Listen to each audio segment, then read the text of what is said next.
Hi, Lori here. Talk about Chapter 7. We're going to begin with the 4 types of planning. Obviously, they are planning, organizing, leading, and controlling. Let's talk a little bit about each. Planning is the big picture stuff where you're looking for trends, trying to figure out where your company can fit in and add value, and also picking strategies to make your company successful. Organizing, this is where we're going to set up the structure of the organization and the systems and processes we need to accomplish whatever it is we're trying to do as a company. Leading, this is usually done at the top management level for creating a vision, but all the way through the organization you do need leadership, and we'll talk about that later.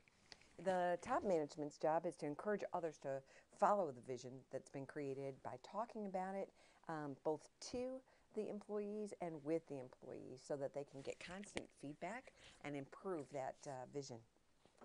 Controlling is just setting up the standards, measuring them, and making sure that you're on track to achieve your objectives. Having a little trouble moving us forward here. Next. All right, 5 steps of control. Those are, you need to establish clear standards. We call that SMAC, specific, measurable, achievable, and consistent with the overall goals of the company. So what you don't want to do is have a standard or a goal that doesn't help move the company in the direction that you want it to go. Then you monitor results. You compare those results versus the standards that you set. You let everybody know what those results are, and you need to take corrective action if you find a problem. Sometimes that corrective action may be changing the standards. 4 types of planning. We've got strategic planning, tactical planning, operational planning, and contingency planning. You can pause the video if you want to take a moment to read those. But let's take a soccer team as an example. So for strategic, our goal is we want to win games. Our tactical is that we're going to have a strong defense in the first half of the game to discourage the other team by having no opportunity to score. Operationally, we have 5 different offensive configurations that we can run based on the situation at hand. And then finally, contingency, we may have to switch to a strong offense in the first half if our goalie pulls a quad muscle. So those are examples, an example of a way that you could apply these 4 types of planning to something that you're familiar with. Vision and mission, guiding the organization. Well, the vision is, why are we here? Where are we going? What do we want to be? And that's a very, very big picture. Mission is the organization's fundamental purposes, and many mission statements are chock full of things, such as the ones that the book suggests.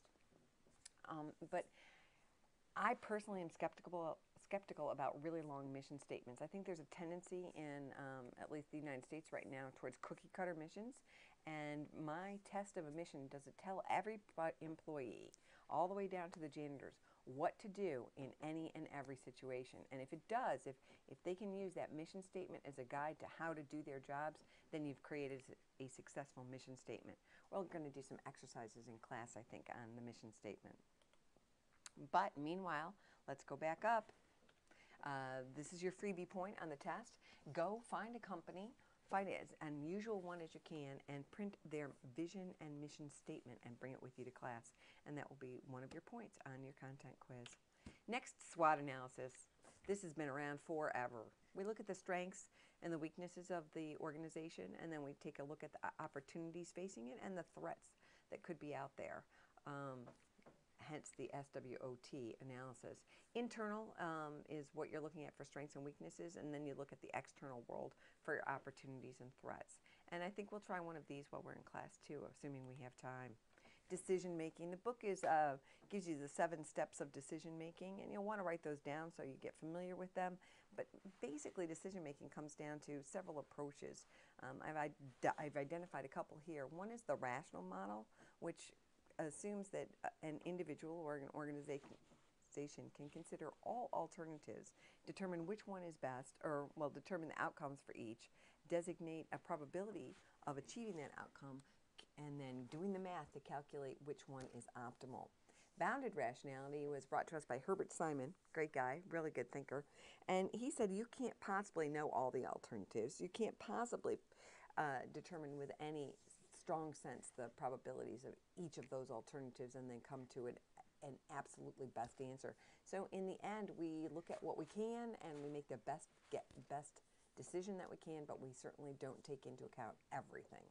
And then there's rules-based. A lot of organizations use this, and that talks about if this happens, then do that. You'll find these rules-based decision-making in safety situations like nuclear power plants or airplanes. The crash of the U.S. air flight that safely landed on the Hudson, the pilot was in the middle of going through a checklist of if this, then that, as he brought the plane down. So safely, brought the plane down safely.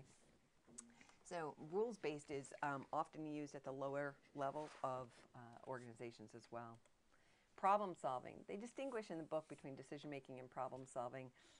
I'm not sure I make as big a distinction as they do, but let's talk about it. It may require single decision, or I would argue multiple decisions. If you're in the middle of a complex and hairy problem, you're going to be making a lot more than one decision. It's usually about idea generating and then evaluating those ideas. There are some formal techniques that you can use.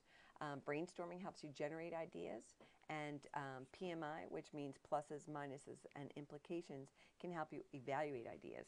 Now here's a little tidbit for you. Did you know that Ben Franklin in 1772 wrote a letter to Joe Priestley talking about how to make a pros and cons list and then make a decision based on it?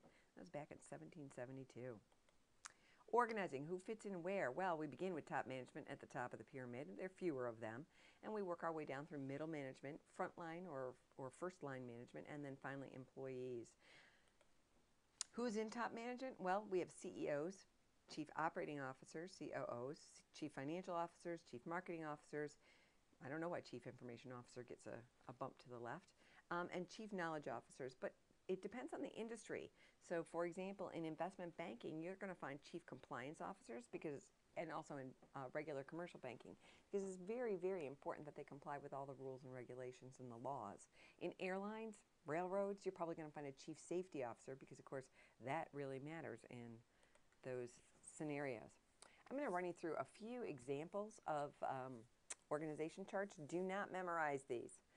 But I did want to show you that they're not always, organization charts can be different. So there's the functional grouping where we have the head, and he has each function, like engineering, marketing, finance, manufacturing, accounting, etc., reporting to him.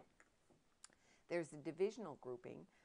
Procter & Gamble, this is how we were organized. We had a CEO, and then there was the toiletries division, and the food division, and the coffee and beverages division, and the soaps division, etc. There's also geographical structure, and here is Apple Computers before Steve Jobs passed away, and they have Apples in the America, Apple in Europe, and Apple in the Pacific, reporting all to the CEO. And then each one of these people, Apple Americas and Apple Europe or Apple Pacific, is like the president and CEO of their own little company. Here is an example of hierarchical versus flat organizations. Iroquois is a very flat organization. There's not much distance between me, the chief executive officer, and my lowest salesperson out there. In fact, there's only 2 levels, I think. But a lot of other businesses are very hierarchical, and they tend to have lots of layers. Don't have to memorize anything on this. Remember that. Skills at different level. Well, the text suggests that every level needs 3 skills: technical, human relations, and conceptual. I would add that every level, including employees, need leadership skills, and that's because even the employees are being asked to function in teams, and teams need leaders, and those leaders are often emerge from the employee class of worker. Okay? Mix of what you need changes at different levels, and the book talks about that. You're obviously going to need more leadership and conceptual skills when you get to the tip top, and where at the bottom you're probably going to need more technical skills, and it shifts around in between, but you're going to need all 4 at all levels. Characteristics of a good leader. Well, they're going to provide a clear vision. They're going to model their corporate values and promote ethical culture. They're going to embrace change and embrace transparency, and you need, at that point, at that level, to stress accountability and responsibility, because if you don't, you will not get the performance that you're hoping for from your organization. Leadership styles, the book talks about autocratic, participative, and free reign. As you can see from my funky arrow on the right, they're less centralized authority as you move from the top to the bottom. Obviously, the less centralized your authority, the more you need to empower your workers, and that means enabling them to make decisions and to move forward without having to constantly check back with management. Customers, you got to keep them satisfied, and you have both external and internal customers. The external ones are the people who buy your stuff, and the internal people are the ones who help you create and deliver your stuff. At Iroquois, we like to say that we have four customers. One is our members. The second is our carriers. Those are our suppliers. The third is the field. And the fourth is internally in the office. We are each customers of our other workers. And that's it for today's presentation. I'm looking forward to seeing you in class.